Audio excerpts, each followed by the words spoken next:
Hello everyone, welcome to Wow IS, and today we shall see our daily MCQs for 29th of August. So let's start guys. So question number 1 is consider the following statements related to ASTROSAT. Statement 1, it is the first dedicated Indian astronomy mission aimed at studying celestial sources. And statement 2, it was launched on a GSLV Mk3 in the year 2015. तो what is the context, पहले वो discuss कर लेते हैं. तो IUCAA, that is inter university centre for astronomy and astrophysics, उसने बोला है कि जो हमारा एस्ट्रोसैट है दैट हैज़ डिस्कवर्ड और found out 9.3 billion years away galaxy है,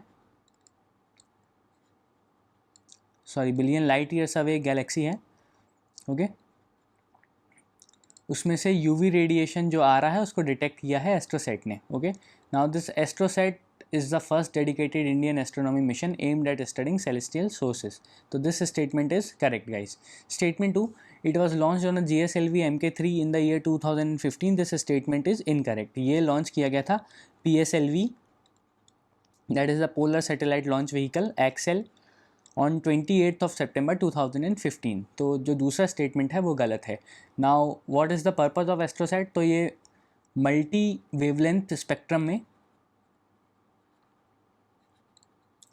डिटेक्ट करता है सोर्सेस को. ओके, सो एक्सरे, ऑप्टिकल वेवलेंथ और यूवी, इनको स्टडी करता है और इन सारा जो स्पेक्ट्रम है इसमें ये फंक्शन करता है basically. Okay, so multi wavelength है ये और काफ़ी सारे फंक्शंस हैं but we won't go into that much detail.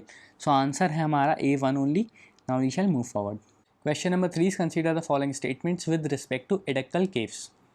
Statement 1, it is the only known place in India with Stone Age carvings which belong to Neolithic and Mesolithic age. And statement 2, it is located on Ambukuthi mountain in Kerala.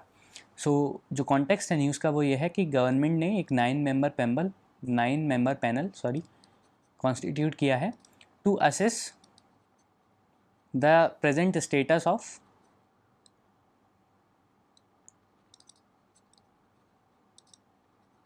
these Edakal caves. Okay, so 9 member panel का constitution हुआ है. Now it is the only known place in India with stone age carvings which belong to the neolithic and mesolithic age. This statement is correct.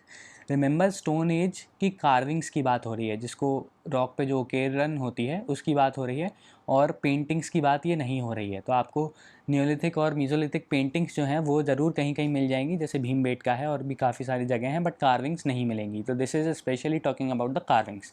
तो statement 1 is correct. Remember, this is in Wayanad district of Kerala.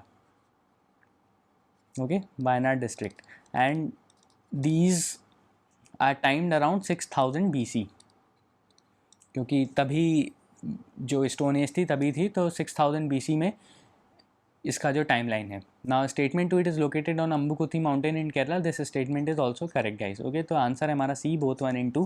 Now let's move forward. Question number 4 is consider the following statements with respect to export preparedness index 2020.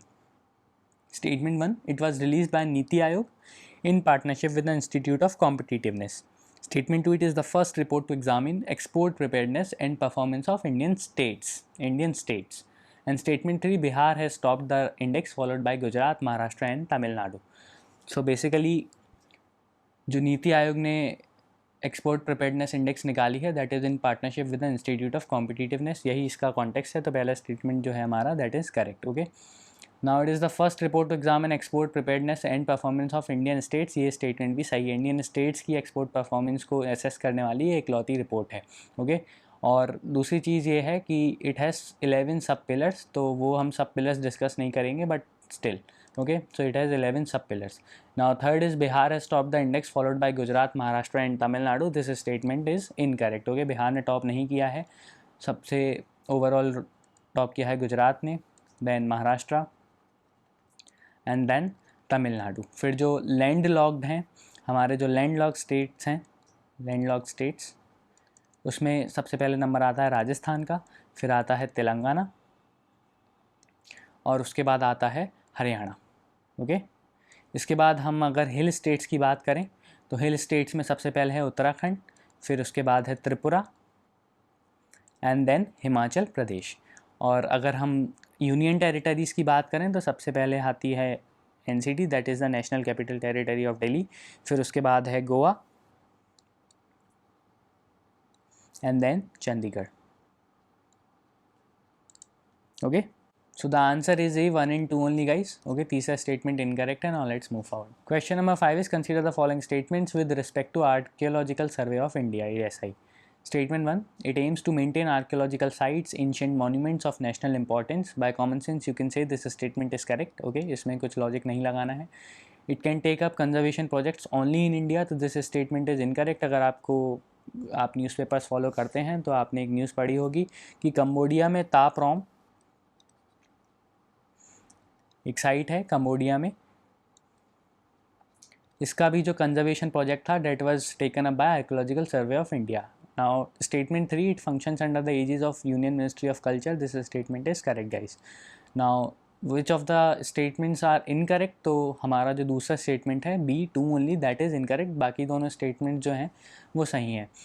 1861 में 1861 में इसका गठन हुआ था. This was constituted the archaeological survey of India by Alexander Cunningham. Okay,